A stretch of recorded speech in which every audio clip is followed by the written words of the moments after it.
தென்னாடுடைய சிவனே போற்றி, எந்நாட்டவர்க்கும் இறைவா போற்றி, ஈசனடி போற்றி, எந்தையடி போற்றி, தேசனடி போற்றி, சிவன் தேவடி போற்றி.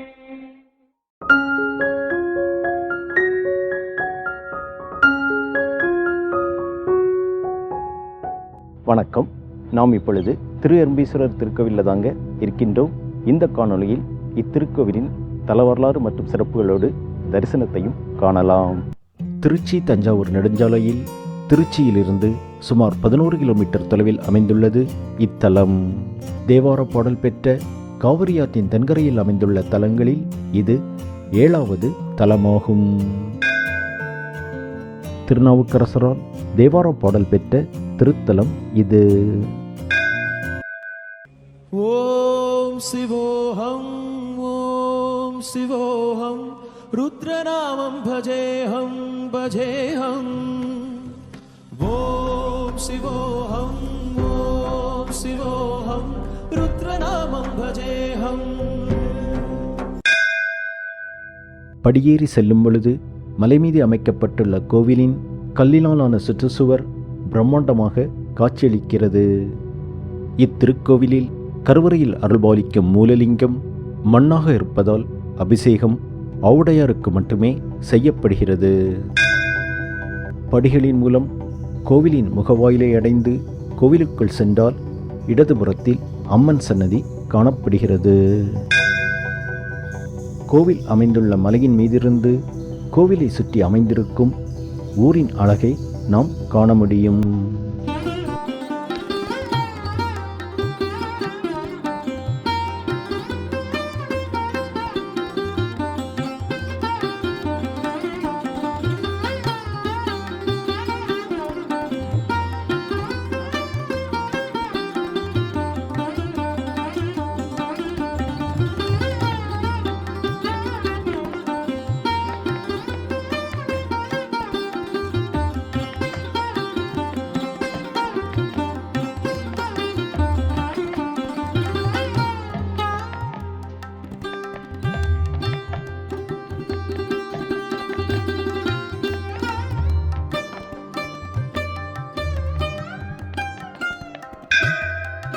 அம்மன் சன்னதிக்கு முன்பு கொடிமரமும் சுவாமி சன்னதியை பார்த்தபடி நந்தியம்பெருமானின் சிலையும் காணப்படுகிறது.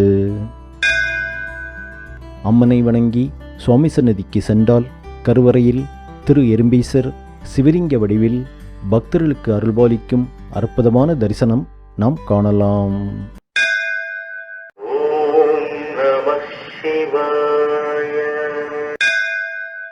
இறைவன் தரிசனம் கண்டு கோவிலின் உட்பிரகாரத்தை வலம் வந்தால் நர்த்தன விநாயகர், தட்சிணாமூர்த்தி, வில்வலிங்கம், முருகப்பெருமான் மற்றும் காசி விஸ்வநாதரின் சிலைகள் காணப்படுகிறது. மேலும் நடராஜ பெருமானுக்கும் தனி சன்னதி அமைந்துள்ளது. இத்திருக்கோவிலில் கருவறையில் அருள்பாலிக்கும் மூலலிங்கம் வடக்கு நோக்கி சற்று சரிந்தவாறு காணப்படுகிறது. இதனோடு தொடர்புடைய இத்தலத்தின் தலபுராண வரலாற்றை தற்பொழுது சுருக்கமாக பார்க்கலாம். அதாவது, ஒருமுறை தேவர்கள் தாரகாசுரன் என்ற அரக்கனிடமிருந்து தங்களுக்கு ஏற்படும் துன்பத்திலிருந்து மீள வழி தேடி நாரத முனிவரை வேண்ட, அப்பொழுது நாரத முனிவர் தேவர்களிடம் சிவபெருமானின் அருள் நிறைந்து விளங்கும் இத்தலத்திற்கு வந்து சிவபூஜை செய்து வழிபட்டால் அவர்களின் துன்பம் விலகும் என்று கூற, அதன்படி தேவர்கள் அசுரர்கள் அறியாவண்ணம் மாய உருவமான எறும்பு உருவம் கொண்டு இத்தலத்திற்கு வந்து சிவலிங்கத்தின் மீது ஏறி அவருக்கு மலர் கொண்டு வழிபாடு செய்து சிவனை தஞ்சமடைய முயல்கின்றனர். அப்பொழுது எறும்பு உருவம் கொண்ட தேவர்கள் எண்ணெய் பசையாக இருந்த சிவலிங்கத்தின் மீது ஏற முடியாமல் அவதியுற சிவலிங்கத்தின் திருமேனி சொரசொரப்பான மண்ணாக மாறியதாகவும் மேலும் சிவலிங்கம் சற்றே சரிந்ததாகவும் தலபுராணம் கூறுகிறது. இறைவனை நோக்கி நாம் ஒரு அடி எடுத்து வைத்தால் இறைவன் நம்மை நோக்கி 100 அடி எடுத்து வைப்பான் என்பது ஆன்றோர் வாக்கு. அதாவது, ஒருவர் இறைவனை பரிபூரணமாக நம்பி சரணடைந்தால் அவரை இறைவன் நிச்சயம் காத்தருள்வார் என்பதை உணர்த்தும் விதமாக அமைந்துள்ளது இத்தலத்தின் தலபுராண வரலாறு. இத்தலம் பிரம்மபுரம், ரத்தினக்கூடம், தென்கைலாயம் என்ற பல்வேறு பெயர்களில் அழைக்கப்படுகிறது. மேலும் கல்வெட்டில் இவ்விடம் ஸ்ரீகண்ட சதுர்வேதி மங்கலம் என்று குறிப்பிடப்பட்டுள்ளது.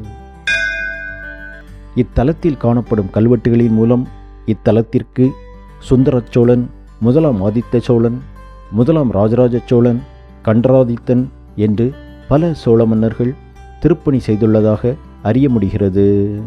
கோவிலின் வெளிச்சுற்று பிரகாரத்தில் சுற்றுச்சுவரில் வரிசையாக நந்தி சிலைகள் அமைக்கப்பட்டுள்ளது. ஓம் சிவோஹம் ஓம் சிவோஹம் ருத்ரநாமம் பஜேஹம் பஜேஹம். ஓம் சிவோஹம் ஓம் சிவோஹம் ருத்ரநாமம் பஜேஹம்.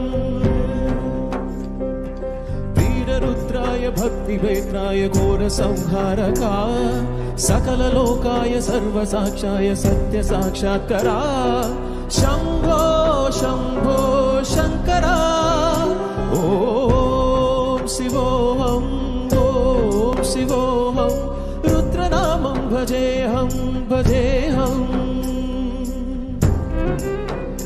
हर हर महादेव, हर हर हर हर हर हर हर हर महादेव.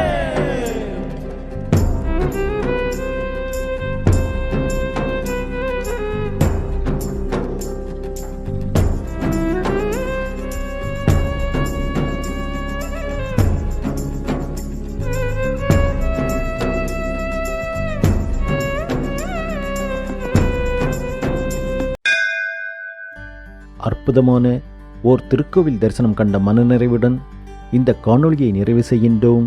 மீண்டும் ஒரு திருக்கோவில் தரிசனத்தில் சந்திப்போம். நன்றி, வணக்கம்.